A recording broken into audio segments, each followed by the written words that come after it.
taking the Tide. I think it'll be a close game, a really close game, an all-time thriller, but I think Alabama will be able to control the line of scrimmage better than the Georgia Bulldogs.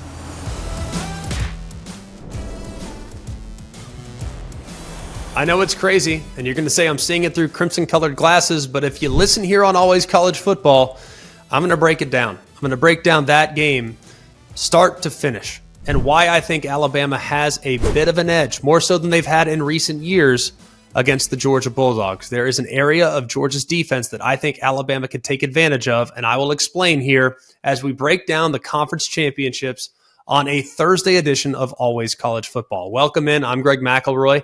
We appreciate you being here from wherever it is you're coming to us from, whether that's on the ESPN YouTube page. Please hit that thumbs up button. Subscribe to the ESPN College Football page. That'd be awesome as well. If you're here with us via the podcast, please subscribe to the podcast wherever you get your podcast. Leave us a rating if you could. You guys have been coming from all over the world to listen to the podcast. Leave us a rating. And if you could, leave us a review on Apple Podcasts. That'd be awesome as well. It means a lot to us. We really appreciate the kind words that you've shared with us here over the last year and a half since we've been doing our work here at ACF. Mark Kubiak's alongside, Jack Foster's alongside, Jack Schrail's alongside, Jake Garcia's alongside. We appreciate you being here. We're going to break down the conference championship games like no one else. We're going to break it down with stats. We're going to break it down with matchups. We're going to hit both offense and defense of every team involved.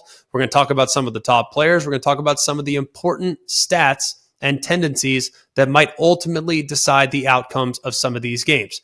And before we get into the weeds with the breakdowns, okay, I'm going to tell you the top 8 teams quickly. There are 8 teams that are still alive for the college football playoff. 8.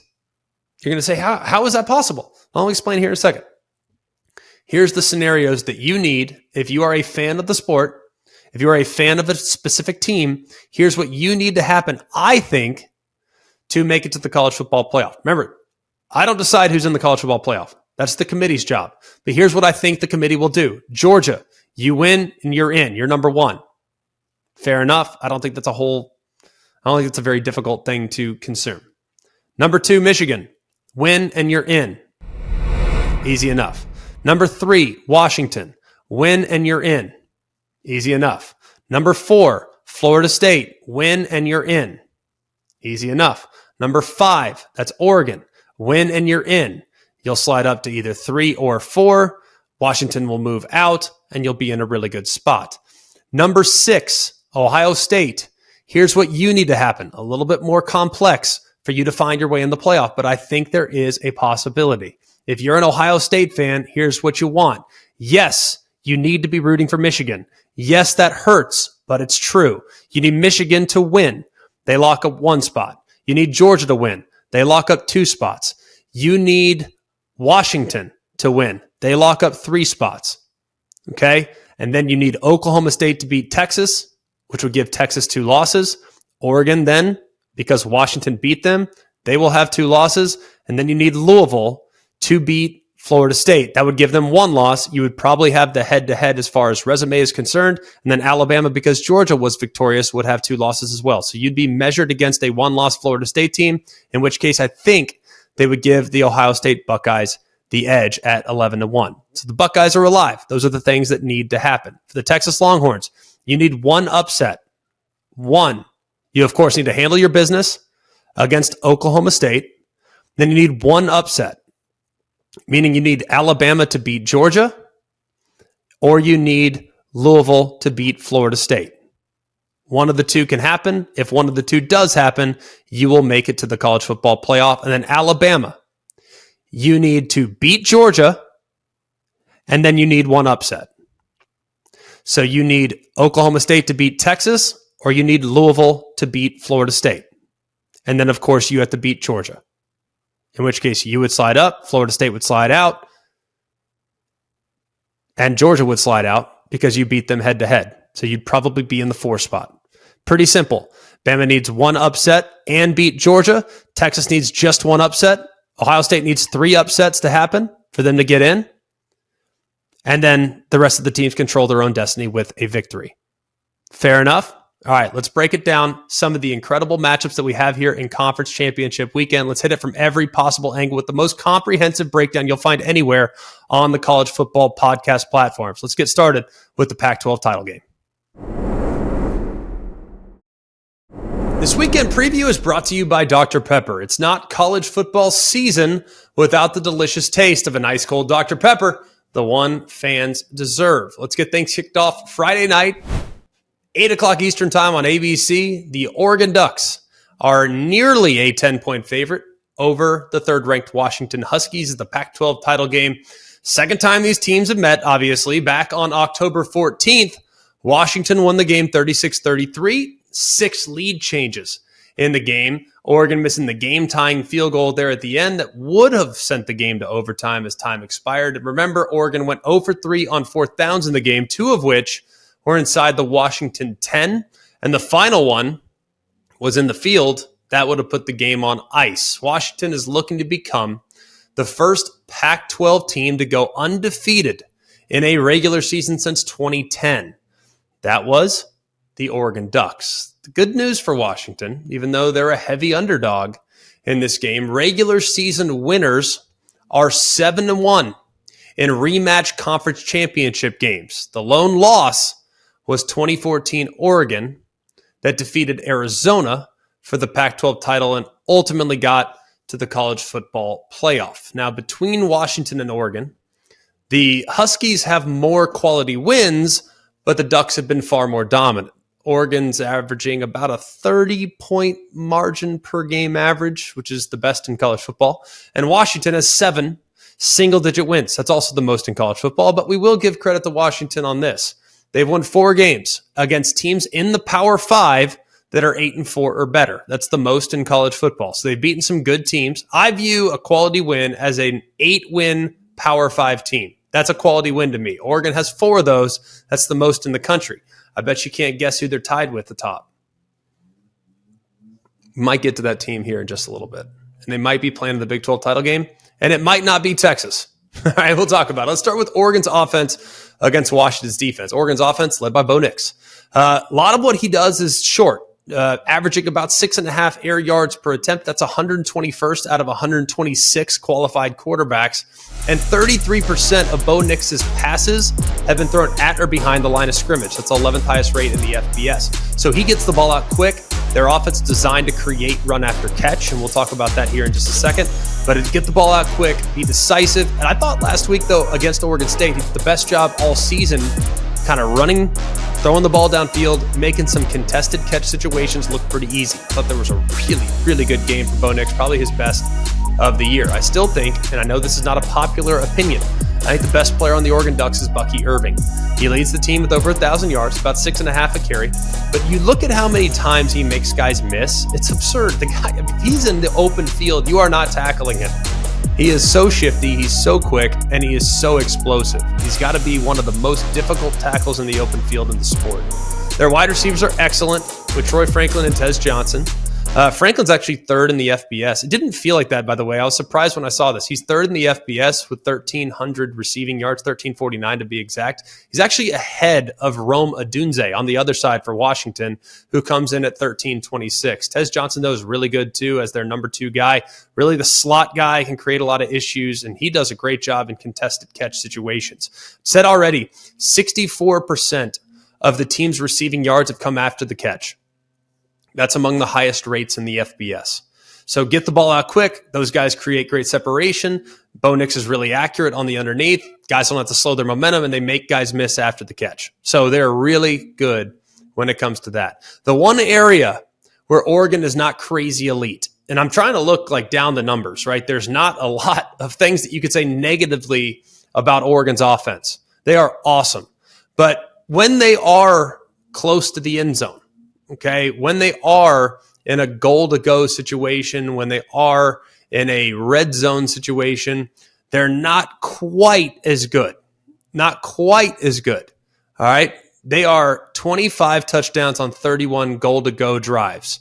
So that's an 81% conversion rate. That is 50th in the FBS. And part of that is the fact that they are 1 for 4 on fourth downs in a goal-to-go situation. Of course, 2 of those 3 misses came against the Washington Huskies.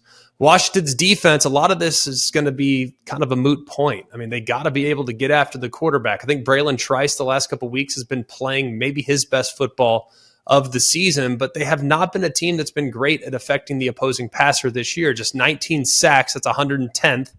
And when you look at the run game, they're not great in being able to create lost yardage plays. They're not going to get you off schedule.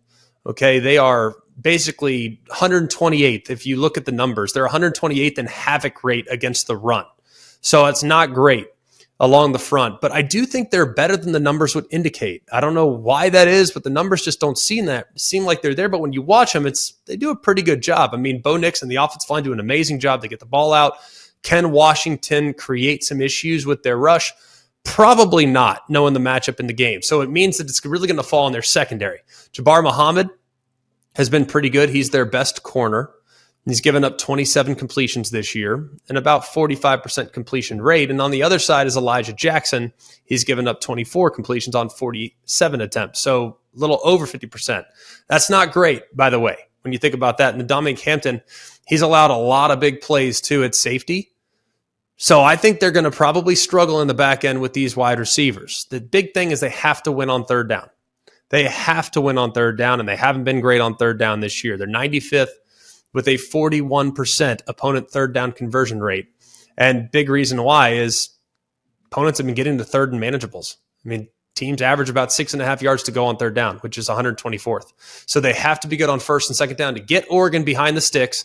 And if they can, maybe they have a chance. But Oregon is extremely efficient. So is Washington's offense, though. Let's start with them. They throw it a lot, okay? They're basically 3-1 as far as their yards through the air, yards on the ground. That's massive. They create a ton of explosive plays. They have 78 plays that have gone for 20-plus yards. It's fifth most in the country. Their offensive line is excellent, and Penix does not get under pressure very often. Much like Oregon, they keep their quarterback upright, but when Penix starts to feel the heat, his numbers drop down considerably. When the pocket's clean, 73%. When it's not clean and he's under pressure, 43%. That's the completion rate. When he's under pressure, 7.8 yards per attempt. When the pocket's clean, 9.6. That's nearly a 2-yard jump when the protection is sound. So teams have started to kind of heat him up a little bit more the last couple of weeks. So he's been facing more pressure the last couple of weeks. Teams have opted to blitz. And if you look at how Oregon has defended this year, they're very aggressive. They're going to get after you. I'd imagine Tosh Lupoy is going to call a lot of heat against Michael Penix. I would imagine that's exactly the approach that they'll have. Rome Odunze is amazing. So is Jalen Polk. They're the 1-2 punch at wide receiver. But don't forget about Jalen McMillan, who caught 5 passes last week. That was his first catch at the Michigan State game back on September 16th. So he's now back in the fold, but how effective can he be? That's the question that I have, at least at the moment. This is a big play offense that's going to generate a lot of opportunities down the field to an outstanding wide receiver core. The run game's led by Dylan Johnson. He's their leading rusher. He's picked up his production and workload the last couple weeks, but a lot of it's going to be on like pin and pull schemes where they're out on the outside, out on the perimeter, and when they get the offensive lineman pulling, they have some success. They're pretty good running the football. Now you're going to look at the numbers against SC, and maybe that elevated things a bit for Dylan Johnson. I mean, after all, he ran for 250 in that game or so. He's got 961 on the year. So 250 in one game, about 700 in the other 11. So how much of that was USC? How much of that was Washington? We'll find out. But Oregon's defense is really good. They can get after the quarterback. They blitz at a really high rate, and they have some really good players along the front like Jordan Birch, Brandon Dorless, and their defense is really good against deep balls, except for when they played against Washington the last time around. Washington, on throws that traveled 20 yards downfield, Washington was 4 of 6 with 2 touchdowns against 0 interceptions. Against everybody else, they are 13 for 55. That's 24% completion rate, 1 touchdown against 3 interceptions. Now, Oregon runs a lot of man coverage. That's what they do. They run a lot of man coverage. It's going to be very difficult for them to match up in one-on-one situations with this outstanding wide receiver core. Maybe they go a little bit more zone. Maybe they pressure to try to shrink the amount of time that Michael Penix has to observe the field. A couple trends in this one. Oregon is a 9.5-point favorite at the moment against Washington, despite losing the first meeting. It's the first time since 2020 that a team has been a 9-point favorite against the same season rematch after losing the first meeting. That year, it was Clemson who covered the 11-point margin over Notre Dame in the ACC championship game. Oregon is 9-2 against the spread as a favorite 2023, and Oregon has had 3 straight games against teams with winning records that went under the total. I like Oregon to win the game. I think Oregon will win the game. I think it's going to be close, though. Washington, everyone seems to think they've been left for dead. Kalen DeBoer knows how to get it done. He knows how to get his team ready to play. I think they're better on defense today than they were when they played Oregon a few weeks ago. I think Oregon, though, has been a well-oiled machine and is peaking at the right time with their level of play, so they get it done in the Pac-12 title game, but I expect it to be a thriller there on Friday night. Let's go to game number 2 in the Power 5. This game will be Saturday, noon Eastern time on ABC. The Oklahoma State Cowboys and the Texas Longhorns. About 14 or so, 15 or so, depending on where you look. That's the line as of right now. And just a reminder here, no team has made the playoff when ranked outside the top 6 in the penultimate rankings. Texas is in at number 7. So if they're going to make it, it'd be the first time ever. They're going to need a little help, I think, but it is certainly possible, but they have to win, obviously, against the Oklahoma State Cowboys. 6 of the last 8 Big 12 championship games have been decided by a touchdown or less. That's the most for any Power 5 conference championship game over the last 15 seasons. Of course, there was a 6-year gap there for the Big 12 where they did not have a conference championship game when they went down to 10 members there after the 20 whatever season it was. You know. Now, the matchup between Oklahoma State and Texas has been really interesting. 7 of the last 8 games in this matchup have been decided by one score. Each of the last 3 have featured double-digit comeback wins, which is amazing. Oklahoma State trailed by 14 in 21 and 22. Both games were won by the Pokes, and Texas trailed by 11 when they beat Oklahoma State in 2020. Steve Sarkisian, people are making a big deal out of the Big 12 Coach of the Year. I don't think Sark cares. I think Mike Gundy is a deserving winner, I might add. I don't think there's been a better coaching job in his career than what he's done this year. They've had a lot of close games. They're really good in close games. That usually leads to the coach being successful. Now, Steve Sarkisian, I think, has been amazing with the way he's put this roster together. It feels like they've been building for this moment. They've embraced the expectations. This is their opportunity to knock the door down and announce to the college football world that they are officially back. I know some people think they're back already. I don't think Sark and his crew feel that way at the moment. Now, Mike Gundy, I referenced.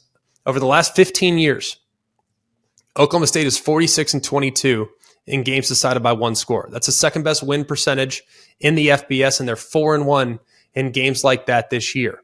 Let's start with the Oklahoma State offense against the Texas defense. Oklahoma State did an amazing job after a pretty rough start. Okay, it was bad early. Oklahoma State had a bye week. They reassessed what they were doing. They decided to go, hey, we're going to get into the pistol in our alignment. We're going to put the running back behind the quarterback. Ollie Gordon's really good running out of that, and we're going to make Ollie Gordon a star. And he has answered the call. And that's the big question of the game is, can Oklahoma State run the football? Ollie Gordon's the leader in the FBS in rushing yards. He is amazing as it relates to rushing touchdowns. He's second behind Blake Corum, and he has 8 100-yard games on the ground this year. He's legit, okay? He is really, really good. Let's talk about what Ollie Gordon is. He reminds me of Najee Harris.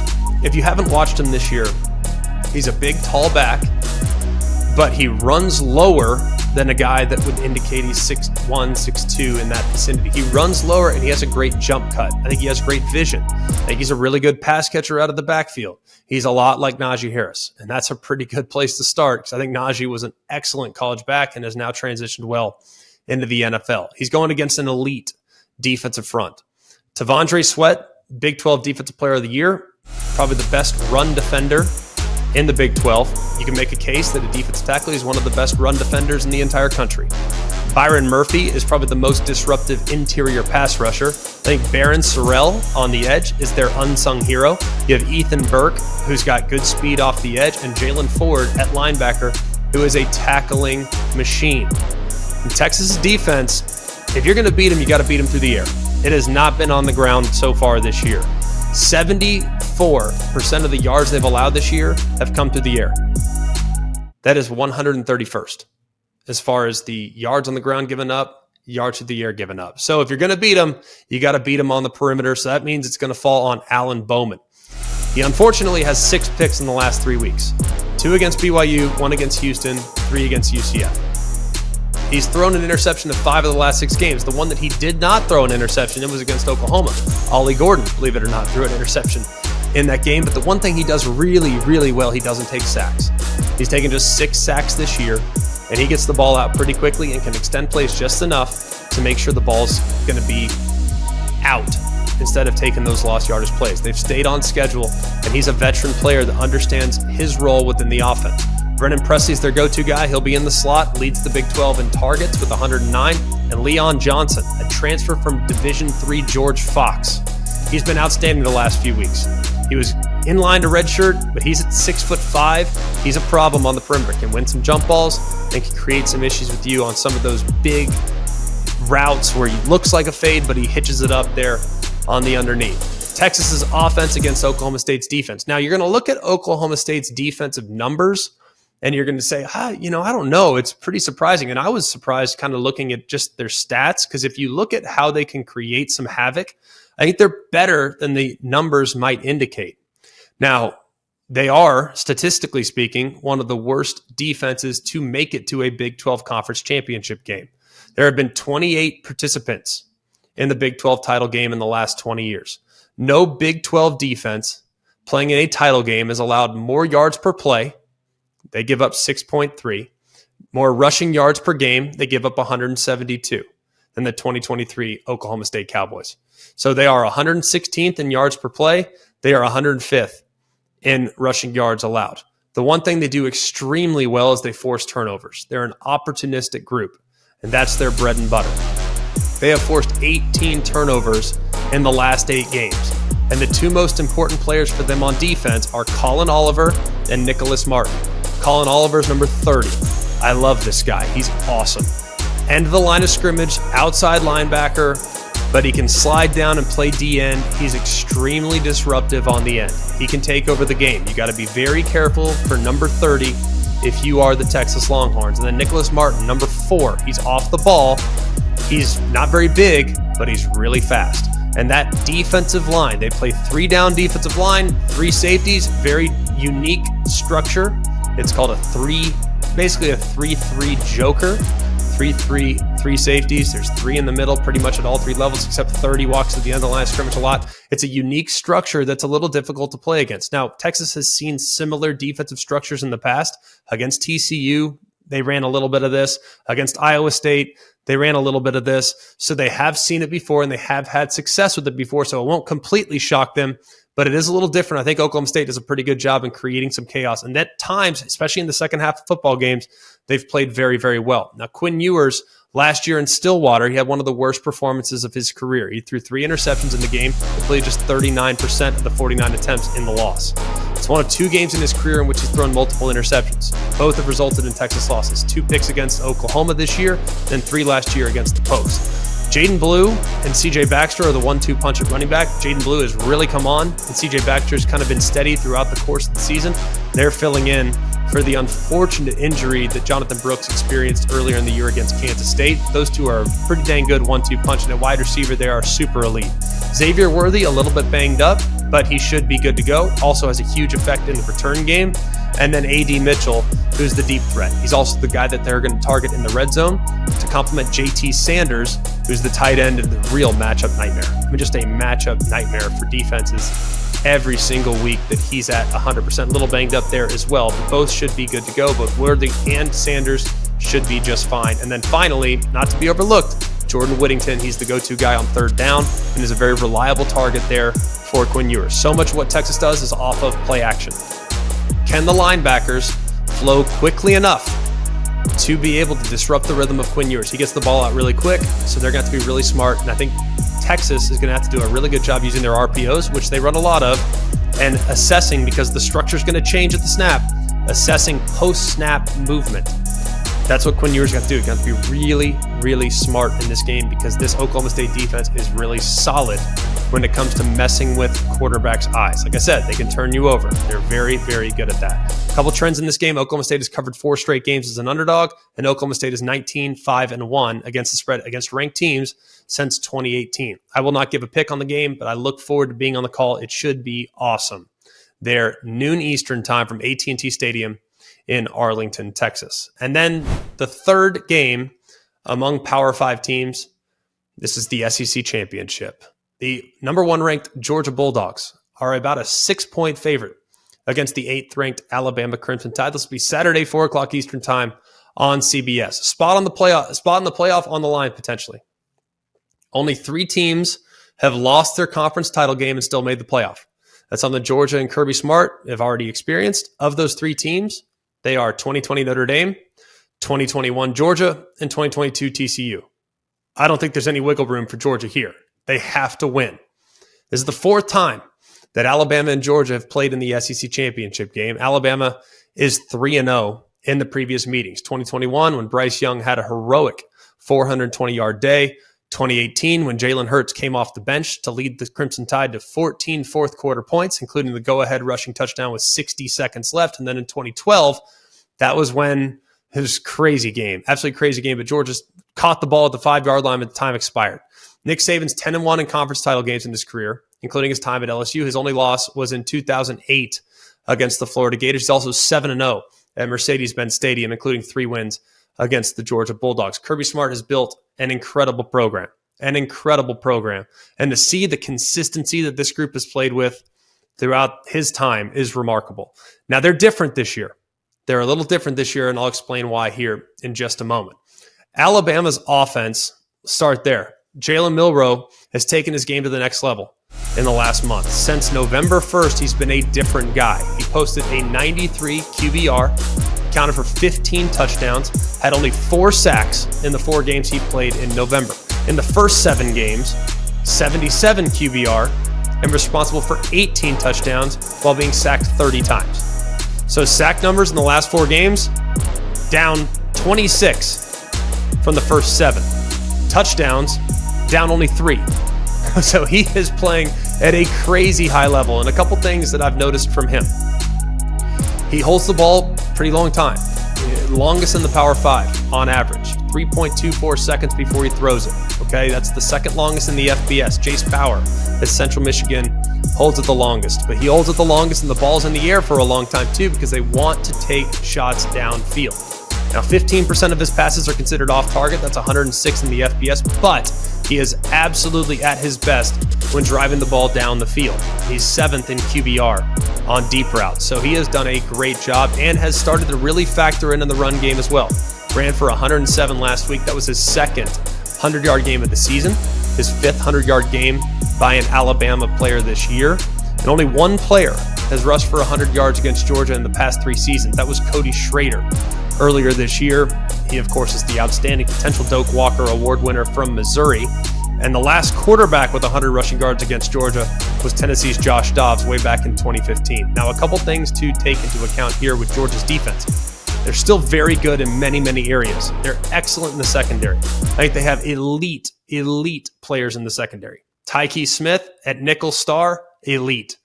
Kamari Lassiter, elite on the edge, on the perimeter. Amazing cover corner. Probably the one of the best that Georgia's had, which is saying something because there's been a lot of good ones in the last handful of years. And then Javon Bullard at safety. 3 super elite players. I think Malachi Starks is really good. And I think at the other corner, Dalen Everett, he's the guy that at times has been picked on here when trying to attack this Georgia defense through the air. They are really good in the back end. But against the run, they have not been as good as they've been in the past. And I'll explain why here in just a minute. Georgia's offense, Carson Beck, he's coming off his worst statistical performance of the year against Georgia Tech, threw for just 175. It's the only time this year he's been held under 250. But his 11 games with 250-plus yards are the most in the FBS. He gets the ball out really quick, 2.35 seconds, shortest in the FBS before he delivers the football. And the ball is in the air for less than a second. That's the 12th fastest in the FBS. Pretty amazing. The guy drives the ball, and he gets rid of it very quickly. He's got a big arm, and he's not afraid to show it off. Now, really accurate as well. Just 6% of his passes are considered off target. That's the second best in the FBS. The guy is awesome. He is a great football player. He's been a joy to watch this year. And to fill the shoes of Stetson Bennett as well as he has, I can't say it's a huge surprise. He has been everything I expected him to be and some. Very impressed by his performance. Now the weapons, that's a question mark coming into this game. Brock Bowers has been in and out of the lineup at times this year with the ankle injury. Missed last week's game, but I would imagine he'll be back for this one. Ladd McConkey, he's been out with a back injury and has been out with an ankle injury, but hopefully he's at 100% for this one. Ra Thomas, another one of those receivers that was coming on late in the year. He sprained his foot a couple weeks ago. It's up in the air as to whether or not he'll be able to play. And then Tate Ratledge, their right guard. He warmed up in the game last week but couldn't go. If he's back, that'll be a huge coup for the offensive line. That certainly, he's probably been maybe their most consistent offensive lineman this year, knowing that Mims, their right tackle, has been out for an extended period of time. The most consistent lineman has probably been Tate Ratledge. So it's going to be important for Georgia to make sure that they try to get all those guys back.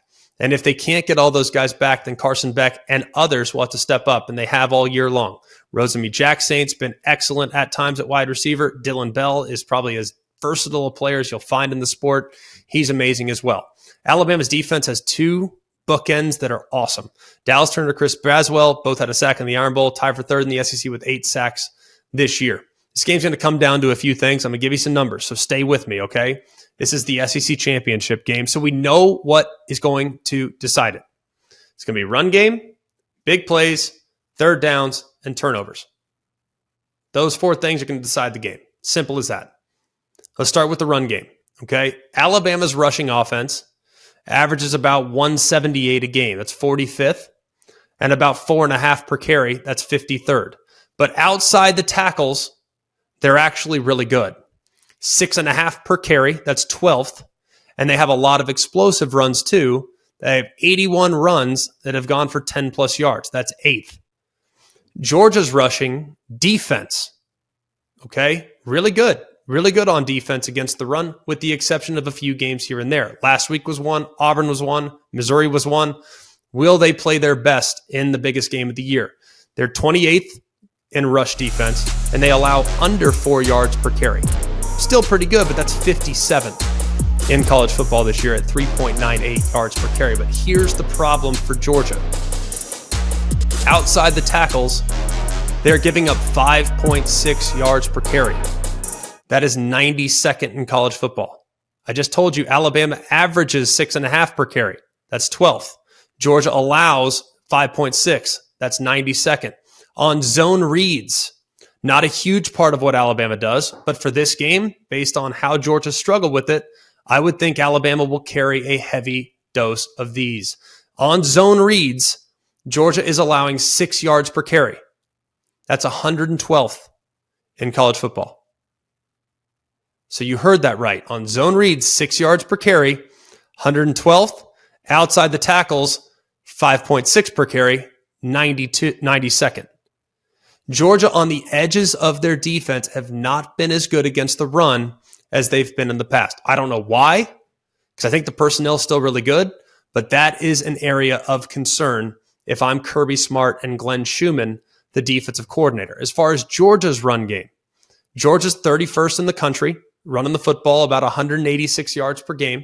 They've been much better, though, the last 3 weeks. Part of that has to do with the offensive line getting better because Amarius Mims, their first rounder at right tackle, is back healthy. And Kendall Milton, their big body back, he's been back in the lineup as well. So they've been much better the last 3 weeks. But that has not been something they've relied heavily on this year. Alabama's rush defense is 36th in college football. They got gashed last week against Auburn, so I would imagine Georgia will implement some of those runs that Auburn had success with because there were some holes on that side of the ball, particularly on counter action. They're right outside the tackles. All right, so Alabama's rush defense is still good, not as elite as they once were. So whoever wins the rushing game and the rush defense, I think has a really good chance to win this game. I'd give a slight edge to Alabama at the moment. Big plays. That's considered 10-yard runs, 20-yard passes. Alabama's offense has created 132 of those this year. That's 5th. Georgia's defense has given up 75. That's tied for 20th. Pretty good. So both sides, Alabama creating, Georgia defending, both are in the top 20. What gives? We'll find out. Georgia's offense, conversely, they have 128. That's tied for 10th.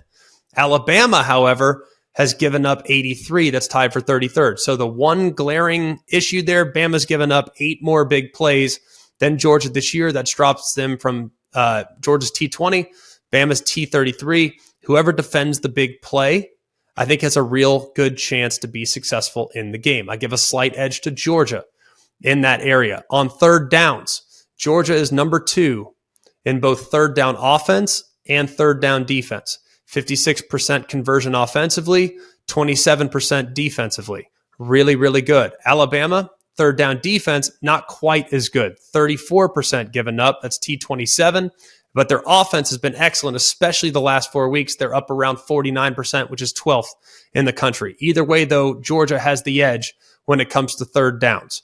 Turnovers. Georgia's only forced 13 this year. That's 104th in the FBS. Alabama has only turned it over 10 times. That's 10th in the FBS.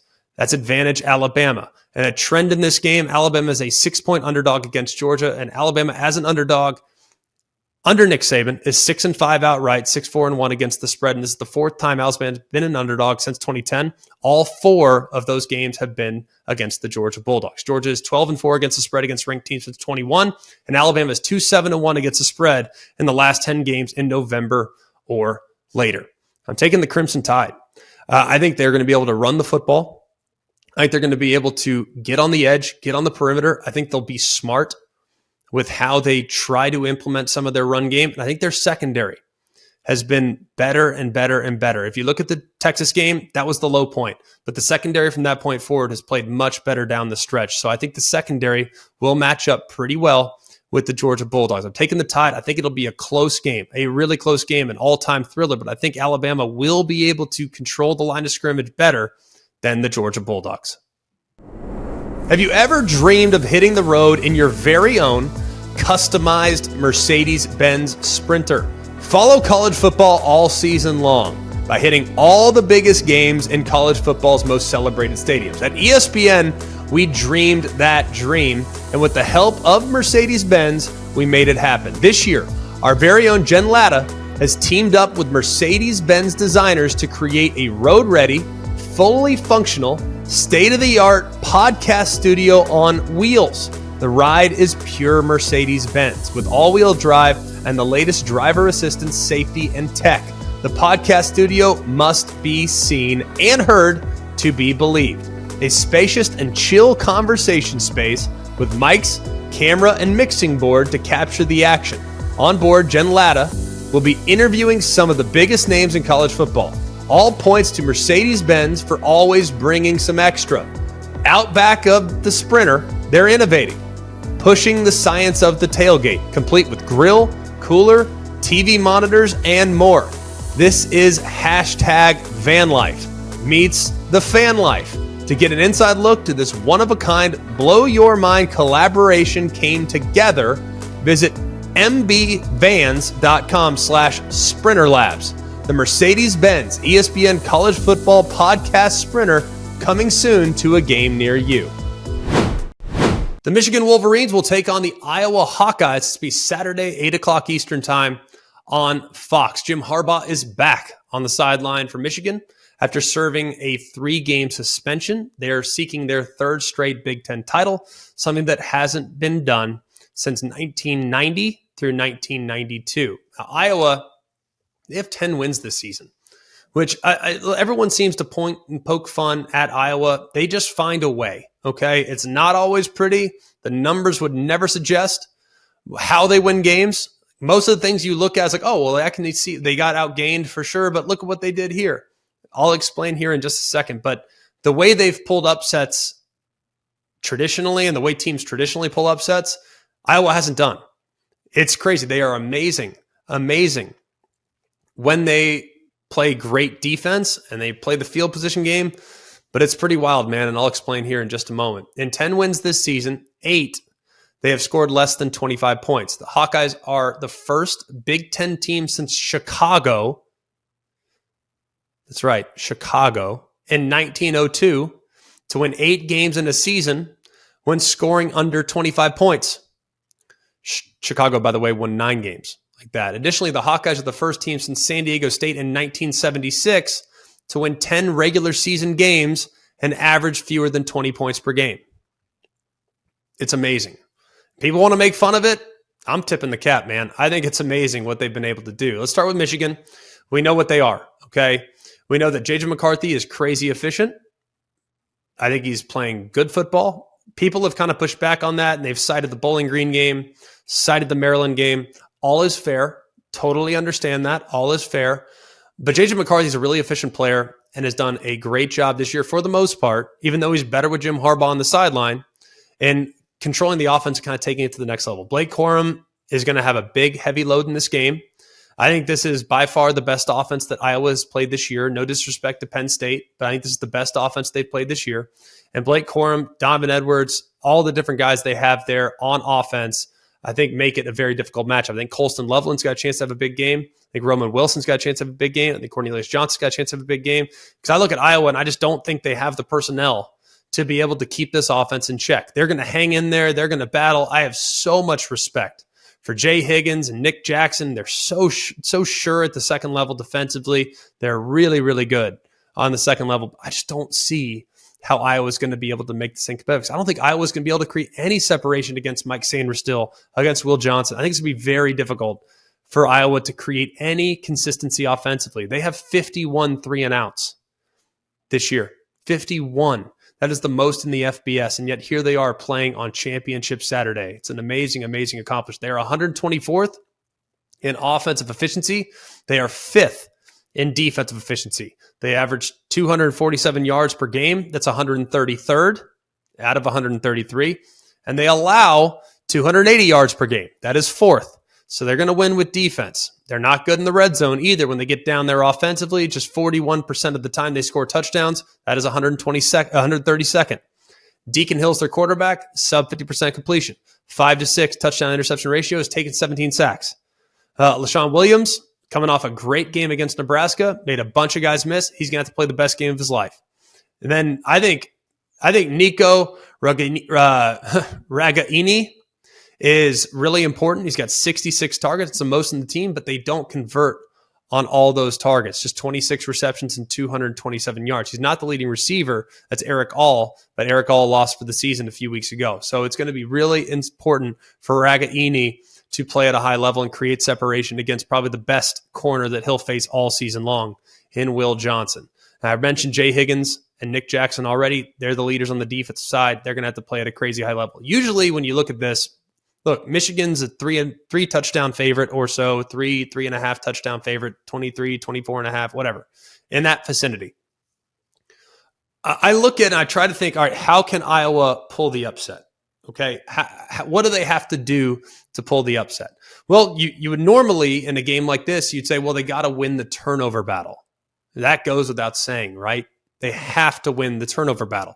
The margin and the talent gap is so significant that they have to win the turnover battle. They don't have the style of play that's going to expose Michigan, so they have to win turnovers. Well, here's the problem. Michigan is plus 14 turnover margin. That's the second best in college football. They've had just 7 turnovers this year. That's tied for 4th fewest in the sport. They forced 21. That's 18th in the sport. And then Iowa, conversely, in an amazing, amazing, amazing stat, to win 10 games, to have as anemic an offense as you have, they are -1 in the turnover margin. 16 turnovers, that's the 53rd most, and they have forced 15, which is 86th. Usually when you look at a team that underachieves offensively, usually their defense is, 25 turnovers or so. If they're playing on this Saturday, well, they're 86th as far as turnovers created because teams aren't taking chances against them. Why would you? If you punt, fine. D up, we'll be all right. So they're not good when it comes to forcing turnovers. They're not good as far as protecting the football. Iowa -1, T77 in turnover margin. You would think Iowa would have to be great on special teams, right? They have to be elite on special teams. Well, Cooper DeJean being out has hurt their return game quite a bit. They've also had 6 kicks blocked this year. That's the most in the sport, including 2 field goals last week against Nebraska. So they haven't even gotten it done on special teams. It's wild when you really think about it. They also give up a bunch of kick return yardage. It's mind-blowing. It really is. So the trends here, the lowest over-under ever in a conference championship game since 2000, that is, since we started keeping track of these stats here at ESPN, is 39. That's the 2008 ACC title game between BC and Virginia Tech. Virginia Tech won the game 30-12, so it went over. This game right now, 35.5. Iowa games have gone 10-2 on the under this year, and Michigan is 4-1-1 against the spread with Jim Harbaugh on the sideline. I think Michigan is going to absolutely roll Iowa. Now, I think it's a finish the job. Everyone's mad. Jim Harbaugh's back. This is by far the best offense that Iowa's seen this year. I think they'll create a couple short fields, Michigan will, And I just don't think there's a whole lot that Iowa's going to be able to do. I would love it if they battled, but I just don't see the path to a competitive game at all there in the Big Ten title game. Let's go next to Louisville and Florida State. This is the ACC championship. This will be Saturday, 8 o'clock Eastern time on ABC. And I love the matchup for a few reasons. One, I think it pits two exceptionally good offensive minds. I mean, we're talking about super elite play callers in Mike Norvell and Jeff Brom. Two head coaches that continue to call the plays, and they know how to create problems for the opposing defense, and they have tendencies, and they will stick to those tendencies, and then they'll break them, and they'll marry up their run game to their pass game. I thought with Norvell in particular, he has a run play that looks a certain way. Okay, so just visualize a run play. And then he has a play action pass that looks the exact same way the run looks. Then he has a screen that looks exactly the same way as the run and the play action look. I mean, he has variations to every single look. So he marries it all up and does an amazing job. And I think Jeff Brom, very few coaches in college football do as good a job as Jeff Brom in understanding his own personnel. Okay, we struggle here at this position. So we are not going to let that position beat us. We're going to do this. So for instance, dating back to his time at Purdue, they struggled along the offensive line. They ran about 12 screens a game. This year, he's got elite running backs, 2 of them. We're going to pound it with those guys. And how are they most comfortable? They're really comfortable operating out of the pistol. They're really good running out of the shotgun. They're really, really solid. So I think both coaches do an amazing job with their personnel and put a lot of strain on the defense and marrying up run pass, using motion to their advantage, and creating a lot of issues. Let's start with Florida State's offense. Now they won the game against Florida, but they clearly did not look offensively the same way they did in the first 10 and a half games of the year with Jordan Travis under center. Okay, they didn't. Now, Tate Rodemaker, ironically, came off the bench against Louisville last year and led Florida State to a comeback victory on a Thursday in Louisville. Now, last week, it wasn't necessarily the most efficient day, hardly, but the main thing for Rodemaker was 0. That's 0 interceptions. There were plenty of situations where he could have forced throws, but he didn't. He was smart, and he managed the game really well, especially on the last drive of the first half and the first drive of the second half. Those were really, really important. Now, in those series, Rodemaker converted on a 3rd and 9 and a 3rd and 10. He also hit Jaheim Bell for the 29-yard gain. And it's not a coincidence that Tate Rodemaker came right back in after he got hit. They made a good pre-snap adjustment that led to Trey Benson going 26 yards for basically the game-sealing score. Now, the wide receivers are amazing. We know that Keon Coleman's amazing. Johnny Wilson is also a handful on the perimeter, but let's not lose sight of how important Jaheim Bell might be in this game as well. As far as Louisville's offense is concerned. Now, Jack Plummer, the main issue for him, interceptions. That's the key. When he's smart with the football, they win. When he's not smart with the football, they get in trouble. So he has got to be really, really smart against an excellent pass rush. Jared Verse coming off the 2.5 sack performance, not to be outshined by Patrick Payton on the other side. 2 elite edge defenders and probably the best secondary that Louisville's seen this year. So I don't think you're going to want the ball in Jack Plummer's hands in this game. FSU in the back end is excellent, and they can rush the quarterback. They have to stay in manageable down and distance. They have to stay on schedule. That starts by running the football. Jawar Jordan reminds me a lot of Devon A-Chain at Texas A&M when he's healthy. The problem, he's been a little bit banged up from time to time. He's had a knee. He's had a hamstring. Is he at 100% for this game? Because if he is, he's a game breaker. The other guy is Isaac Garendo. In Jawar Jordan's absence, he's really stepped up. Has shown some big play potential the last few weeks that we didn't know he had, but he's an excellent 1-2 punch. To the lightning that is Jawar Jordan, he is the thunder, but he's also shown some lightning the last couple weeks as well. The offensive line, I think, is rock solid, and their best receiver is Jamari Thrash.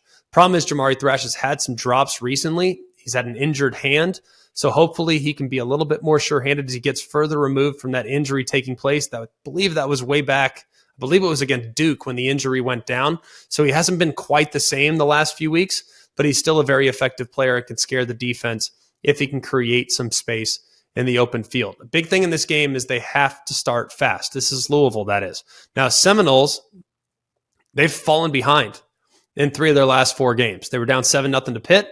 They were down 13-0 at home against North Alabama. They were down 12-0 against Florida. Some of the slow starts, as Mike Norvell kind of point to, he said, well, you got rivalry game, you got senior day, you got some emotional moments that have gone on. So there have been some guys maybe making some mistakes, maybe pressing a little bit. I mean, look at Trey Benson, maybe their best player. They run into an 11-yard loss on the first carry last week against Florida. Worse, Florida State has faced first half deficits in 5 of their last 6 games away from Tallahassee. The only time they didn't was when they routed Wake Forest a few weeks ago. It feels like months ago now at this point. The run game is imperative in this game, and I think Louisville has to be exceptional running the football, a prolific 1-2 punch like I've already talked about. They are 2nd and 4th. Jawar Jordan and Isaac Rendo are 2nd and 4th in the ACC respectively in yards per carry. Jawar Jordan 6.4, Isaac Rendo 6.1, and both can break it, that's for sure. They have some big carries too. 11 carries of 30-plus yards that tied for 10th in the country with Florida State, alongside a few others. Now, I think it's really important for Florida State to create run lanes as well. They are pretty good when it comes to running the football.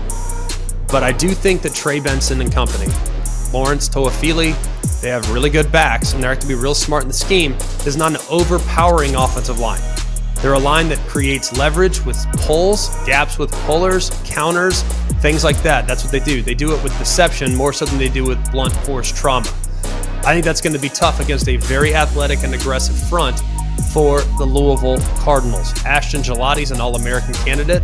Ramon Puryear, I think, is really underappreciated. Cam Wilson's a handful off the edge with great speed, and Mason Reiger gives great I think he gives great effort on the edges of the defense as well. So I think they're very good up front, but Ashton Gelati is the bell cow. They need to account for him in the run game because Louisville is very, very good against the run. Turnovers will be massive in this game. I already referenced the fact that Jack Plummer has at times turned the ball over way, way too much. Way too much. And the Seminoles, they don't have a lot of fumbles. Florida State doesn't have a lot of turnovers in general. Just 5 total turnovers this year. That's the fewest in the country. So it's going to be really important for Louisville to create a turnover or two and be really smart for their quarterback, Jack Plummer, to not make mistakes. A couple matchups I'm really excited about. The Florida State weapons against the Louisville DBs. Now, Keon Coleman, 11 touchdowns this year. He's incredible. Johnny Wilson, and then more specifically, Jaheim Bell. Jaheim Bell working against Louisville safeties who are a bit suspect in coverage could mean that Jaheim Bell has a really big impact in the game because I look at Quincy Riley.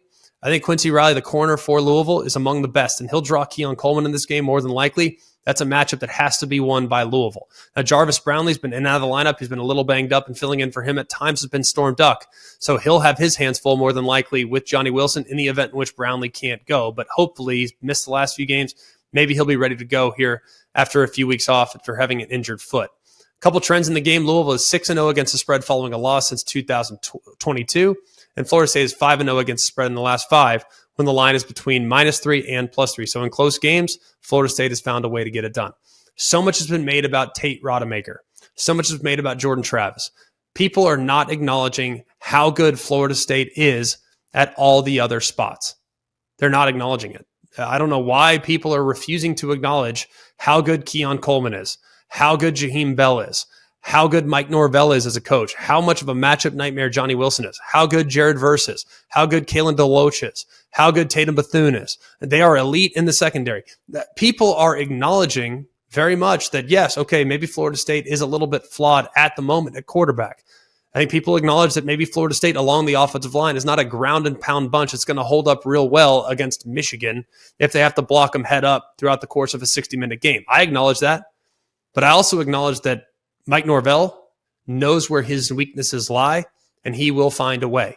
I think Florida State gets this one in the ACC title game, and I think it's going to be a competitive game, a really competitive game. But I trust Tate Rodemaker at the moment more than I trust Jack Plummer to not make mistakes. And this game might be a game that is decided by who makes the biggest mistake. You smell that? That's the scent of fresh turf and freshly cracked Dr. Pepper, which can only mean one thing. It's college football season. So block off your Saturdays and swipe a sweet Dr. Pepper from the mini fridge because there's a new season of high kicks, long throws, and Fansville commercial breaks to carry you all the way to the West Coast games. That's right, the fans are back, and this year things are heating up. We're talking about hot takes, more heartbreak, more layers of face paint. Get ready to drink in all the drama this season with the help of the most delicious college football tradition there is, Dr. Pepper, the one fans deserve. Now moving along to the G5 championships. There's a lot of great matchups in these G5 championships. Remember, the highest ranked conference champion from the G5 conferences, the American, Conference USA, MAC, Mountain West, Sun Belt, in alphabetical order, by the way, not in order of preference, is guaranteed a spot in the New Year's Six bowl game. Should it not be selected into the semifinals, obviously. Okay, so Tulane earned that distinction last year when they made the Cotton Bowl, beat SC. Tulane can become the third group of five program in the playoff era to make multiple New Year's Six bowl games. They would join Cincinnati and UCF, who are no longer in the G5. Let's start there with the American. The Tulane Green Wave will take on the SMU Mustangs. It'll be Saturday, 4 o'clock Eastern time on ABC. SMU 10-2, 8-0, undefeated in the league. Tulane 11-1. That one loss coming to the Ole Miss Rebels. They are 8-0 in the AAC as well. Now, the Green Wave quarterback, Michael Pratt, has won 14 consecutive starts. He did not play against Ole Miss this year, and that was a streak that began with a win on November 17th of last year against SMU. The only starting quarterback with a longer active win streak is Michael Penix, who's won 19 in a row, and Florida State's Jordan Travis, who has won 17 in a row. Now he's thrown a touchdown pass in 26 consecutive games. It's the longest active streak in the FBS. It's pretty amazing. Second longest active streak in the FBS. Memphis's Seth Hennigan has thrown a touchdown in 36 consecutive games. And SMU is playing in their first conference championship since 2010 when they lost to UCF in the Conference USA title. They have not won a conference title since 1984 when they shared the Southwest Conference crown with the Houston Cougars. Trends in the game. SMU has failed to cover 5 straight games as a road underdog since 2022. And 10 of Tulane's last 12 games have gone under the total. Tulane is 18-8 against the spread as a home favorite since 2019. I'm taking SMU in the game. I think SMU's defense doesn't get enough credit. Everyone wants to talk about Preston Stone and Rhett Lashley. SMU's defense has taken a significant step this year. I think they somehow find a way to pull off the upset there against the Green Wave. Let's go to the Sun Belt Championship game. This will be Appalachian State against Troy. This will be Saturday, 4 o'clock Eastern time on ESPN. Troy is seeking their second straight Sun Belt Championship game, while Appalachian State is looking to win the Sun Belt for the first time since 2019 when it capped a run of 4 straight seasons, winning at least a share of the conference. Now, Troy's Javon Solomon, who has 8 sacks in the last 3 games and 14 sacks on the season. That's tied with UTSA's Trey Moore for the second most in the country. And James Madison's Jalen Green leads the country with 15.5. So keep an eye on Javon Solomon. 8 sacks in the last 3 games. He's breathing fire. And including the Solomon's 8, Troy has 20 sacks over the last 3 games. That's 5 more sacks than the next closest FBS team. That would be Boise State in that span since November 11th. And after starting the season 3-4, Appalachian State has won 5 in a row. The Mountaineers are all-time 8-3 against Troy since joining the Sun Belt in 2014, and they are 7-1 against the Trojans, including 5 straight wins. I'm taking the Troy Trojans, even though they have failed to cover 4 straight games against teams with winning records in 23, and Appalachian State is 10-1 against the spread as an underdog since 2018. I'm taking Troy. I think they handle their business, and App State has gotten hot of late for sure, but Troy's defense is relentless, and I think they'll make life very difficult for the App State Mountaineers. Let's go next to the Conference USA Championship. New Mexico State, fresh off a bye week, and the week before that, beating the Auburn Tigers against the Liberty Flames. Liberty still with an outside chance to get to the New Year's Six, but they need to win in this one, obviously, to be eligible for the New Year's Six. Now, the Aggies, they turned the ball over 4 times in their win against Jacksonville State. They had just 3 turnovers on offense combined in their previous 9 games. Now, their quarterback's legit. Diego Pavia is one of just 2 FBS players this season to have at least 2,500 passing yards and 800 rushing yards. That is alongside Jaden Daniels. pretty good company there for the New Mexico State quarterback. And Liberty's quarterback, Caden Salter, is currently one of 3 FBS players over the past 25 years to have at least 10 rushing touchdowns, 25 passing touchdowns, and to be sacked 10 or fewer times in a single season. The others were Oregon's Bo Nix and Georgia's Stetson Bennett last year. The trends in the game: New Mexico State has covered 6 straight as an underdog. Liberty is 3-10 3-10 against the spread as a double-digit favorite since 2022. I'm taking Liberty in the game, but I expect New Mexico State to keep it really close. I'd take the points in that one. Let's go to the MAC. Miami, Ohio against Toledo. This will be Saturday, noon Eastern time on ESPN. I missed the MAC being on Friday, I might add. I used to always love watching the MAC championship on Friday night. Now the Pac-12 has taken that spot, so they've moved to the noon window, but I've always loved watching the MAC championship. It was always so entertaining there on a Friday night, kind of set the table for what should be an excellent week. Now, Toledo is not the Toledo that you once knew. It's a group that runs the football like crazy. They run for 211 rushing yards a game. That's the 8th most in the country. They average 5.3 a carry. That's the 10th most in the FBS. But Miami, Ohio on defense, they have been excellent. They have been really good on that side of the ball. They have held their opponents under 25 points in 10 straight games. It's the 5th longest active streak in the FBS. This is the longest such streak by a MAC team since Ball State did it over the course of a 12-game stretch in 2008. A couple trends in the game: Miami, Ohio is 9-2 against the spread in their last 11, and Toledo has failed to cover 3 straight games against teams with winning records. I'm taking Toledo, but I would take the points. I think Toledo will keep it close, but I think Miami will kind of shrink the game. I think it'll be a closer game, probably a lower scoring game, but Toledo ultimately gets the win and wins the MAC title to cap off a 12-1 season. What a job they've done there at Toledo. Jason Candle and company deserve a ton of credit. And then finally, last but not least, the Mountain West Championship features the Boise State Broncos against the UNLV Rebels. Now, UNLV is the only team in the FBS this year to lead its conference in third down conversion percentage on both offense and defense. The only other team to ever lead the Mountain West in both categories was TCU back in 2010. That was an Andy Dalton-led TCU team. So it's been a while since we've seen that type of dominance at this level on both sides in third down. UNLV's Jaden Mayava has 7 passing touchdowns, 2 rushing touchdowns, and is averaging 10.5 yards per attempt during the month of November. Only 4 other quarterbacks have matched those totals over the same time frame. LSU's Jaden Daniels, Alabama's Jalen Milroe, and Oregon's Bo Nix, and SMU's Preston Stone. So he's playing at a really high level, so keep an eye on Jaden Mayava. But since the beginning of last season, Boise State is 14-0 when holding its opponent's completion percentage to less than 55%. That is the most wins without a loss in such games among all FBS teams over the last 2 years, and Boise State's Ashton Jeanty is the first FBS player since Oklahoma's Joe Mixon in 2016 to have at least 1,000 rushing yards and 500 receiving yards, 10 rushing touchdowns and 5 receiving touchdowns in the same season. So it's all about Ashton Jeanty, the outstanding running back for the Broncos. A couple trends in the game: UNLV is 10-2 against the spread this season. That's tied for the best against the spread record in the FBS. And UNLV is 6-1-1 against the spread when the line is between -3 and +3 in 2021. I'm taking UNLV. I think they get it done at home against a really good Boise State team that has surged. But I think UNLV team has been more consistent throughout the course of the year. I think they get it done and bring home the championship. Every college football season, Goodyear knows the importance of winning on the road. The road will always demand confidence. The confidence to handle whatever the journey brings and to perform under tough conditions. And just like the players and fans of college football, Goodyear is ready. Are you ready for the road? Visit Goodyear.com to find the right Goodyear tires for whatever road you're on this season. Goodyear, more driven.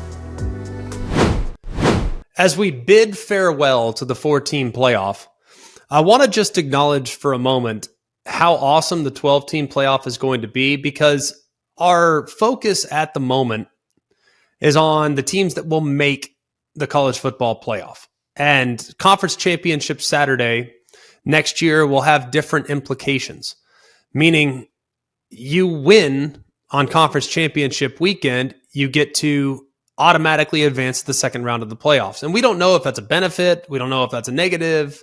I think it's kind of nice to know that you will have a home game potentially. So if you lose your conference title game, you're probably going to be in a home field setting. Maybe you go on the road too. I don't know. But this will be the last conference championship weekend that will ever feel like this, where it's do or die, win or go home, you're done if you lose type of approach. Because tell me this, is there a team right now that you know for certain that can lose and get in? Maybe Michigan. Maybe Washington. Unlikely, but maybe. There have been 3 teams we talked about earlier with Georgia. There have been 3 teams that have lost in their conference championship game and still found their way in. I think Georgia has a chance, but when you really look at it, they would need Michigan to lose. They would need Florida State to lose. They would need Oklahoma State to beat Texas. So Bam would be in. You start doing the numbers, like anything's possible in the event in which there's crazy chaos. Anything's possible. But let's just take a moment this weekend to just absorb and appreciate the last conference championship games, if you will, that will feel like this. Of course, for the G5 that we talked about a little while ago, the outcomes of conference championship weekend will mean a spot in the college football playoff, which is all anyone's ever wanted, at least for the next 2 years. But there is not going to be a do or die feeling when we lace them up for conference title weekend next year, which is a bummer. It really is a bummer. As a guy that in 2009 played in a de facto playoff game against Florida, winner went to the championship, loser went home. I've always viewed conference championship games as the end-all, be-all, the most important thing you could ever achieve as a player. Until you get past that test, you cannot talk about the next test that might lie down the road. But the 12-team playoff will be awesome. I am excited about it. I was not for a very long time. I resisted it. I was an anti-expansionist. And still, in part of me is disappointed that we're going to a 12-team playoff. I'll admit, part of me is disappointed. Because I like the vitriol that we've had amongst fan bases for the last 4 weeks talking about, well, why are we ranked here? We should be ranked here. This team's not good. This team is good. We're better than that team. Would we be ranked against this team? Would we be favored against this team? I like that. I think the subjectivity has made college football unique for a very long time. And the conversation has made college football unique. Like every other sport has a very clearly defined playoff structure. We haven't had that in college football, and that makes us different. But I also think at the same time, it's turned people off. So I am willing to embrace the 12-team playoff because it's coming. There's nothing we can do about it. For those that were anti-expansion, we lost. So let's move on and embrace the 12-team playoff when it gets here a year from now. It'll be awesome because it could potentially include teams that are not playing this weekend. It still could get in, but I do think there needs to be a caveat. And I'll say this, and we'll talk about it throughout the offseason. If you make it to your conference championship game, you cannot be penalized by being forced to go on the road to play against a team that got conference championship Saturday off. Now, there might be some instances, right? Because the top 6 teams will be the top 6 teams, and the top 6 conference champions get automatic qualifiers. And I know that I haven't quite, so Team 7 and Team 8, they better be competing on Conference Championship Saturday. Because if it were going like it was today, Ohio State would get a home playoff game. Should they? Is my question. They're not playing this weekend. So you get the rest up, get an extra week off, and they still get to host a home playoff game? But then again, remember next year, there's no divisions in the Big Ten. So Ohio State will most likely be playing for a conference championship game. Most likely they would be, because they at 11-1 would have the second best record in the Big Ten. So it'll all sort itself out. It'll all be fine. I'm not concerned about it, but just telling you as a true traditionalist in the sport, please enjoy this last conference championship Friday and Saturday while we have it, because it's going to be very different next year. Introducing the AT&T 5G helmet, the world's first football helmet designed to level the playing field for deaf and hard of hearing players. Radio communication continues to be the primary way professional football coaches and players communicate during the game. But if the highest level of football requires athletes to hear, it presents a significant gap for athletes that cannot. This discovery created an opportunity to apply the power of AT&T's 5G technology to make sports more inclusive. AT&T is a staple of college sports, always exploring ways to use the expertise in connectivity to advance the way coaches, athletes, and fans experience the game. Our collaboration led to the first ever 5G connected helmet. It sends the coach's play call from the device on the sidelines directly to a visual display lens on the helmet, meaning it does not rely on sound or hearing to communicate. So for the first time ever, these players can always get the same information from their coach as their hearing counterparts. The AT&T 5G helmet. AT&T, connecting changes everything. Learn more at AT&T.com/5G helmet. Helmet is not for sale. AT&T is a proud supporter of the Gallaudet Bison. That'll do it for us here at Always College Football. Please continue to like, rate, and subscribe. We appreciate you so much. We look forward to interacting with you guys on our social media at Always CFB. You can follow me on Twitter at Greg McElroy. I will be doing a show on Saturday night and on Sunday morning, potentially. I don't know when exactly it'll be posted, but we will recap the games. We'll give you a little preview of what might go down based on the results on Selection Day. And I'll also be on the show there, noon Eastern time on ESPN, as the College Football Playoff Committee unveils the top 25. For all of us here at Always College Football, for Mark, Jake, Jack, the other Jack, I'm Greg. We hope you have a wonderful day. And remember, it's always college football. Hey guys, it's Greg McElroy. Thanks for watching Always College Football. Make sure you like, rate, and subscribe to ESPN's YouTube channel and wherever you listen to your podcast.